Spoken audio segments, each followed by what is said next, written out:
こんにちは、大輔です。本日はタイ政府が進める特別観光ビザについて日本からの渡航がついに許可され始めるという件を報告していきたいと思います。観光再開の前進に大きくつながるニュースであることは間違いないんですけど、その一方でですね、課せられる条件が厳しめというところもありそうなんですよね。そういう日陰になりそうなところも含めて皆さんに報告をする本日のラインナップはこちらになります。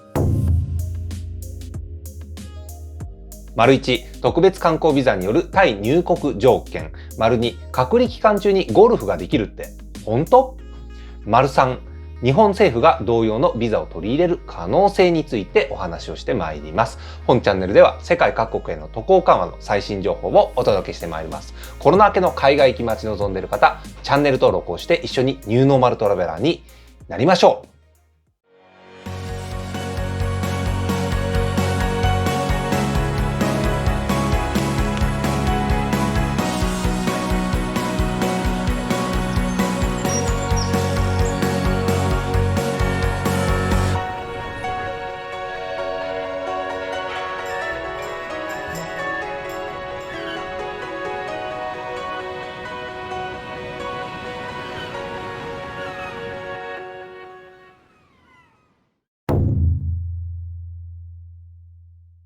1、特別観光ビザによるタイ入国条件なんですが、まずはですね、特別観光ビザが何なのかについてお話をしてまいります。現地ではスペシャルツーリストビザ、通称ね、STB なんて呼ばれて始めてるものなんですけど、14日間隔離措置が組み込まれることで、これはね、感染症対策を織り込んで、さらに長期滞在に特化することで、少数でもですね、経済効果がある裕福層からですね、段階的に緩和をし始めていく流れを作ろうとしているものと思われるんですよね。タイは何とかして観光産業に人を呼び込みたいと、その姿勢が見える政策なんですけども、ただしその一方でですね、低リスク国のみに限定してスタートされたということもあるわけでして、日本を含むほとんどの国っていうのはね、まだ対象外になっちゃってるんですよね。で、ここに来ての動きということで、できるだけですね、皆さんには一時情報に相当するメディアから報告をしてまいりたいなということで、タイの政府広報の記事をチェックしていきたいと思います。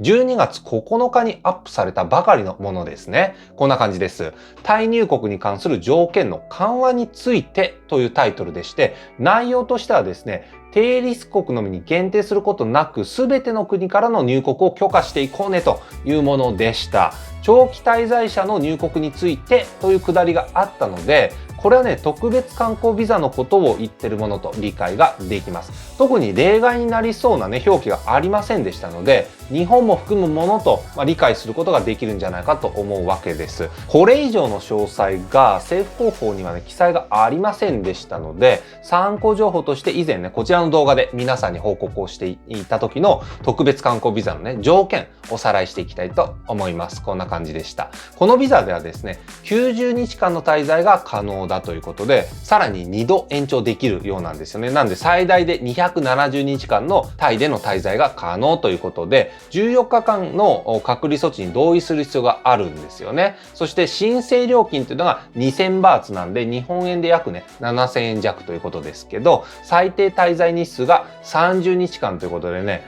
それなりにやっぱ長期の方でないと、ここね、申請ができないということですよね。そしてまだね、条件続くんですよ。旅行保険の加入だとか、銀行口座にね、一定額の預金が必要とあったんですよね。この隔離期間の中でもですね、2度の検査が実施されるということなんですよね。で、この肝心なのはね、この隔離期間が終わった後にどう過ごすのかに関しても、ホテルですとかコンドミニアムの確保が必要という、こんなね、結構厳しめの条件なわけなんですよ。なんで観光とは言っても3泊4日の旅とかね、こういう短期のものは含まれないという理解なんですよね。あくまでも1ヶ月以上滞在するような長期滞在者向けのビザということで、ノマドワーカーでしたりリタイア後の方に関してはね、もってこいのプランなのかもしれませんけども、まだまだね、狭き門という感じですよね。特にホテルの予約だとか賃貸契約、コンドミニアムの所有権とかね、長期滞在であることを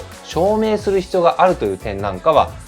例えばね、友人宅に転がり込もうとかね、こういう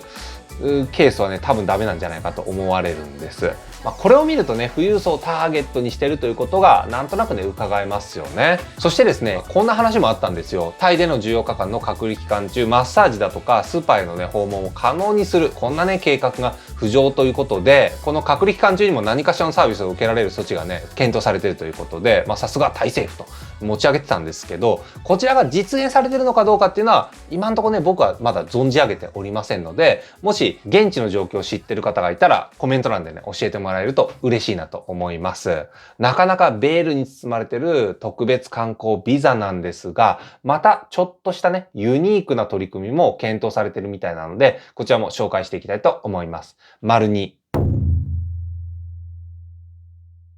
隔離期間中にゴルフができるって本当っていう話なんですけど、情報源はですね、タイランドハイパーリンクスさんなんですね。11月に報じられた記事なんですけど、14日間の隔離期間中にですね、ゴルフコースに出ることができるというね、このゴルフ検疫がタイ政府の方で検討されていると、これ報じられていたんですよ。ナコンラチャシマーのランチョーチャンウィリゾート&カントリークラブ。これをね、はじめとして、チェンマイ、ランプン、サラブリ、カンチャナブリ。このね、合計5つのゴルフコースが隔離期間中の宿泊施設として登録されているということで、この他にもですね、全国の30以上のゴルフコースだったり、約5000の客室を追加していくことを目指しているなんていう、こんなことがね、タイ観光スポーツ省の動きとして報じられていたわけなんですよ。でですね、12月9日の記事で、なんとこれが承認されたということがね、また同じくタイランドハイパーリンクさんの記事で見ることができたんですが、政府官報に掲載されてるとあったんですけどね、僕のでこの一時情報を見つけることが残念ながらできませんでしたので、もしね、これもご存知の方いたらコメントいただけると嬉しいなと思います。いずれにしてもですね、我々日本国籍の旅行者が特別観光ビザを申請するにはですね、在京タイ大使館に連絡するということになるんでしょうけど、肝心なですね、大使館ウェブサイトの方を見る限りだと、本日時点ではまだ受付開始の旨が掲載されておりませんでしたのでね、おそらくこちら近いうちにアップデートされると思いますけど、ぜひウォッチをしていきたいなと思うわけです。アジア圏でもですね、タイが進める特別観光ビザ、そして隔離期間中にも人間らしいこの活動がね、エリア限定でも提供されるってことは選択肢が広がるという意味で期待していきたいわけなんですよね。ということで最後の話題に参りましょう。丸3。日本政府が同様のビザを取り入れる可能性についてなんですけど、例えばですね、こういう事情をお持ちの方っていうのは、特別観光ビザ的なものが日本でも開始されるととっても助かるんじゃないかと思うわけです。こんな方ですね。海外に婚姻前のパートナーがいる方ですよね。すなわち恋人関係にあったとしても結婚ビザがね、取れるわけではないので、会えずにいる方々ですよね。あとは日本にワーケーションで入っていきたい外国人なんかも該当すると思うわけです。このワーケーションというのが休暇先でリモートワーキングするような最近流行りの働き方ですよね。こういう目的でのね、今までと違ったインバウンド需要について、キャッチしていくってことはね、新しい顧客を呼び込むきっかけにもなると思うんですよ。なんで管理型旅行の長期滞在版とでも言いましょうかね。本チャンネルでもいくつかの動画で解説をしているこのね、管理型旅行なんですけど、こちらはですね、あくまでも観光地を巡るもの、短期滞在型の観光目的というものですよね。こちらは行動計画に基づいた限られた範囲を前提とした小規模ツアーということでしたので、長期滞在を目的とした特別観光ビザとは、少しね、趣旨が異なると思われるわけなんですよ。なんで、例えてみればですね、レジデンストラック相当の仕組みにプラスする形で、知人訪問などの目的としてね、一定期間ですよ。例えば30日だとか、それを超える滞在をですね、許可するようなビザが出てくるとしたら、タイの取り組みに近いものになるんじゃないかなと思うわけです。なんですけども、まだね、今現在は特別観光ビザにあたる緩和策、これはね、日本政府からまだ報じられていないと思います。じゃあ、何を考えているんだという話なんですけど、今の日本政府はですね、例えばこんな感じで緩和を進めていきそうな節があるんですよね。まずは管理型旅行を1月から4月の間で取り組もうと。その後にですね、五輪関係者の受け入れが4月から7月の間で始まっていくんじゃないかと。そして一般観光客の受け入れはさらにその後の8月からね、10月とかそのあたりになるんじゃないかなんて言われてるわけですけど、なんでですね、いわゆる特別観光ビザのようなものの出現というのは、その需要がどの程度あるものなのかっていうことで決まっていくものと思いますし、五輪を見据えた各緩和についてもですね、流動的に状況が変わりつつありますんでね、このあたりの日本政府の動向に関しては改めて動画化をして整理をしていきたいなと思うわけです。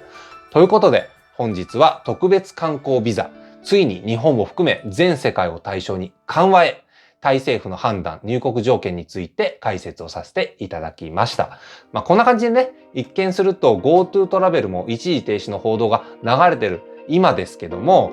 観光緩和、全面ストップと思いきやですね、周辺国では様々な動きが出てるということなんですよね。なのでこういった情報を今後もキャッチしていきたいという方に関しては、チャンネル登録をしてお待ちいただければと思います。ぜひまた次の動画でお会いしましょう。大輔でした。